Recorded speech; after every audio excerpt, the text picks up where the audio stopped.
दिखाना चाहेंगे, क्योंकि जिस तरीके से देश की राजधानी भी है लेकिन सत्ता आम आदमी पार्टी की वहां पर है, लेकिन लोकसभा चुनावों की बात करें तो बीजेपी ने यहां पर खेला कर दिया है। लगातार तीसरी बार क्लीन स्वीप कर आगे बढ़ रही है। मोहित, फिलहाल स्थिति क्या है और जिन दो सीटों की आप बार बार जिक्र कर रहे थे कि वहां पर पैंच फंस सकता है और थोड़ा और इंतजार करना होगा, ताजा अपडेट क्या मिल रहा है वहां से?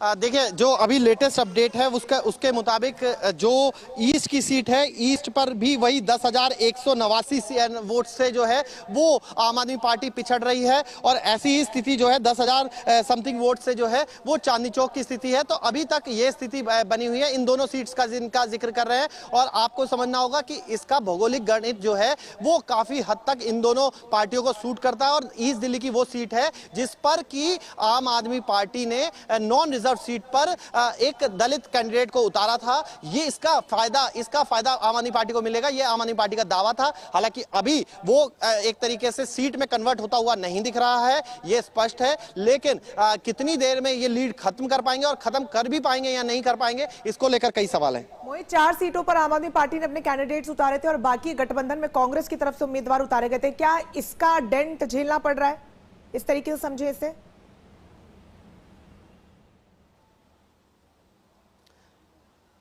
बिल्कुल आप ये कह सकते हैं, क्योंकि आम आदमी पार्टी का जो वोटर था या आम आदमी पार्टी का जो कार्यकर्ता था वो कांग्रेस के साथ खुलकर नजर आया। ये हमने तीनों सीटों पर देखा, चाहे वो नॉर्थ वेस्ट की सीट हो, नॉर्थ ईस्ट की सीट हो या फिर चांदनी चौक की सीट हो। लेकिन जो कांग्रेस का कार्यकर्ता है वो आम आदमी पार्टी के साथ आया, ये कहना बहुत ज्यादा मुश्किल है। क्योंकि हम लोगों ने ग्राउंड पर देखा था कि उस तरीके का जो आम आदमी पार्टी ने साथ दिया है वैसा साथ कांग्रेस कमोबेश देती हुई नहीं नजर आ रही थी। अब कांग्रेस आम आदमी पार्टी को बस ये उम्मीद है कि जो वोट बटा नहीं है उसी के सहारे आम आदमी पार्टी जो है बात का जिक्र मोहित आप कर रहे हैं, वो हमने चुनावों से ठीक पहले अरविंदर सिंह लवली ने जब पार्टी छोड़ी थी तो कहा था कि देखिए ये गठबंधन जो हुआ है ये पार्टी के नेताओं से नहीं पूछा गया, हम खुश नहीं है, हमारे कार्यकर्ता खुश नहीं है, कई नेताओं को हमने छोड़कर बीजेपी में जाते हुए देखा।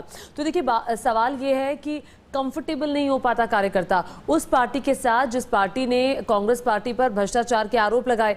किस तरह से शीला दीक्षित की विदाई हुई वो सबने देखा, और शीला दीक्षित पर भ्रष्टाचार के आरोप, दिल्ली में विकास नहीं हुआ, तमाम तरह की बातें हुई।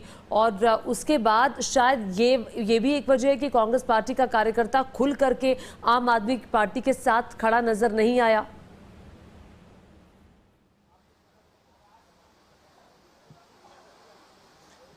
देखिए, यही तमाम पहलू हैं जो आप कह रही हैं। बिल्कुल यही ग्राउंड की रिपोर्ट है जो आप कह रही हैं कि जो पास्ट था उस पास्ट के कारण जो है कांग्रेस कार्यकर्ताओं ने, जिन्हें कट्टर कांग्रेसी कहा जाता है, वो बेशक आम आदमी पार्टी की तरफ शिफ्ट ना हुए हों, लेकिन आम आदमी पार्टी ने अपना वोट न सिर्फ खुल के दिया है बल्कि आम आदमी पार्टी के नेता जो हैं और कार्यकर्ता वो तमाम जो इंडिया अलायंस के प्रत्याशी थे, जो कांग्रेस के तीनों प्रत्याशी थे, उनके साथ मिलकर लड़ रहे थे। और सबसे बड़ी बात जो है वो आप समझिए कि तीनों ही प्रत्याशियों के लिए खुद मुख्यमंत्री अरविंद केजरीवाल ने अलग अलग रोड शो किए। जहांगीरपुरी में रोड शो किया और साथ ही साथ जो चांदनी चौक की आदर्श नगर इलाका है वहां पर रोड शो किया। खुद कन्हैया कुमार के लिए वो करावल नगर गए। तो लगातार मुख्यमंत्री अरविंद केजरीवाल कोशिश कर रहे थे कि कहीं ना कहीं अगर कोई भी किसी तरीके की कमी है वो ना छूटे और तीनों जो गठबंधन के साथी हैं उनको सीट मिल जाए, उनको वोट मिल जाए ताकि इंडिया गठबंधन का खाता खुल सके। वो कोशिश कर रहे थे। स्वाति मालीवाल वाले मसले का भी कोई डेंट हुआ है क्या? बिल्कुल, वो जिसका जिक्र आप कर रही थी ज्योति की, कार्यकर्ता खुलकर सामने नहीं आया सपोर्ट में, लेकिन जनता के लिए भी कंफ्यूजन की स्थिति हो जाती है मोहित कि आम आदमी पार्टी पर भरोसा करें, क्योंकि बहुत से लोग हैं और जैसे कि हमने देखा है मुख्यमंत्री आम आदमी पार्टी के हैं और आम आदमी पार्टी वहां पर सरकार में है, तो स्वाभाविक है कि जनता पसंद करती है। लेकिन फिर वही आम आदमी पार्टी का नेता के कांग्रेस के लिए वोट मांगेगा तो कंफ्यूजन की स्थिति। बहरहाल on the other hand BJP की स्ट्रेटेजी मोहित काम करती हुई नजर आ रही है क्या? क्योंकि 6 मौजूदा सांसदों के टिकट काटे थे, सिर्फ मनोज तिवारी को रिपीट किया गया था और नए चेहरों पर दाव खेला था और ये कामयाब होता हुआ नजर आ रहा है। राइट,